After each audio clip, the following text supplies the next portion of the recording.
this lesson is about backup considerations and strategies. What's the best backup strategy for you? Only you can answer that question. There are lots of ways to back up a hard disk. You can back it up to another hard disk, you can back up to the cloud, you can back up over a network to a server, and more.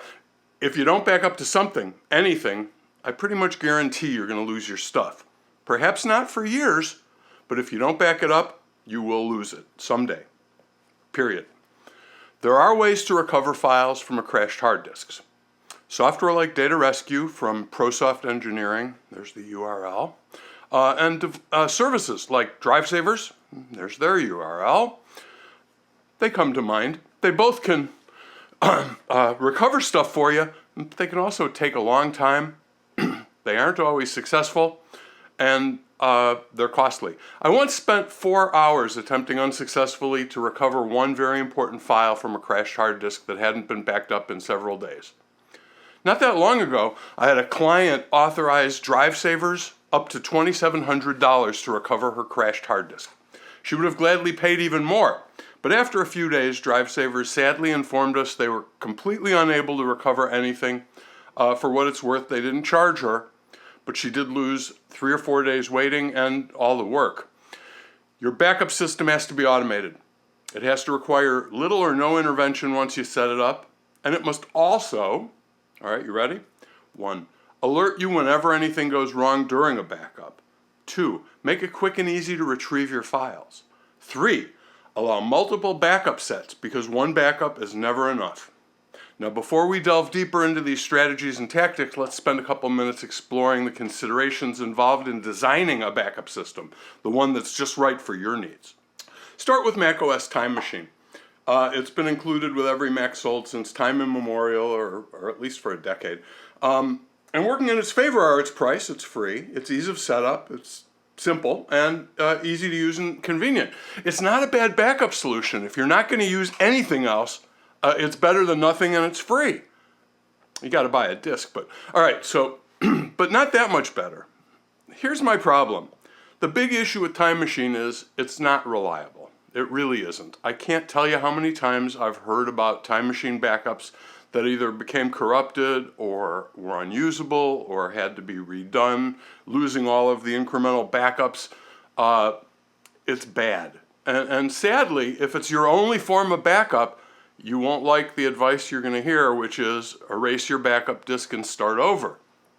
And there's another thing. It doesn't support remote destinations, so there's no way to really automate an off-site backup.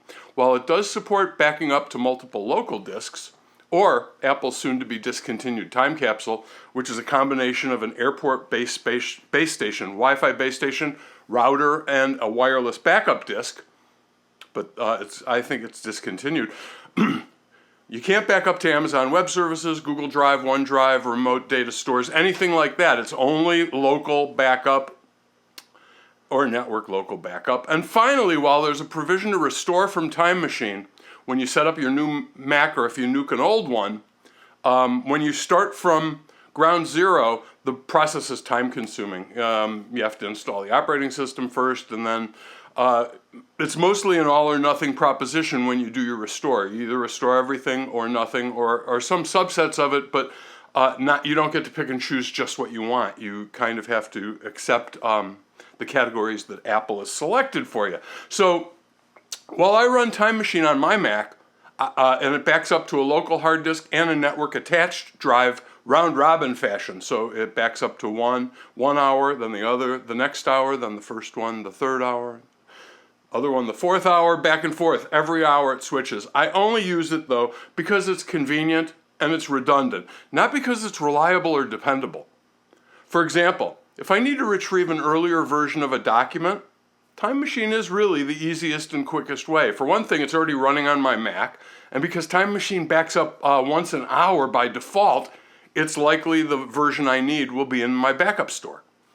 The bottom line is, while I use Time Machine for convenience, I rely on other third-party apps for real backups that I trust and clones to local disks and to the cloud.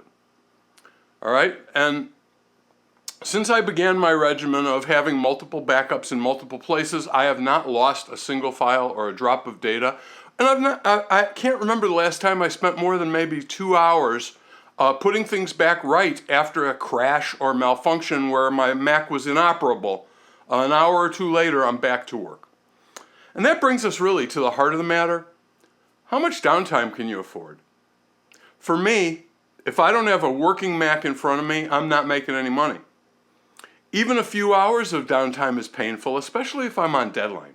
My backup system is designed in a manner that makes it really easy for me to grab a backup hard disk that's got everything I need to go to work and connect it to any other Mac and be back to work in an hour or less. It's also designed so I can retrieve deleted or earlier versions of files quickly and easily whenever I need to.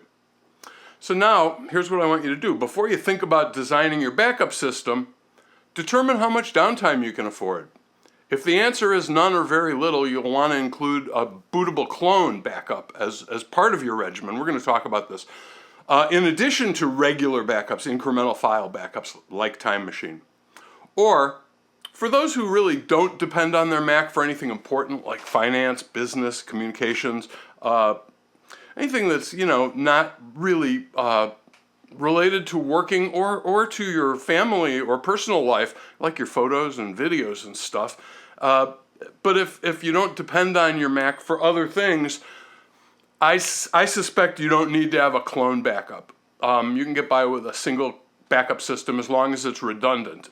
So here's the thing, there's three types of backups to consider. There's Time Machine, which is a thing unto itself. There's a bootable clone, and then there's traditional file backups.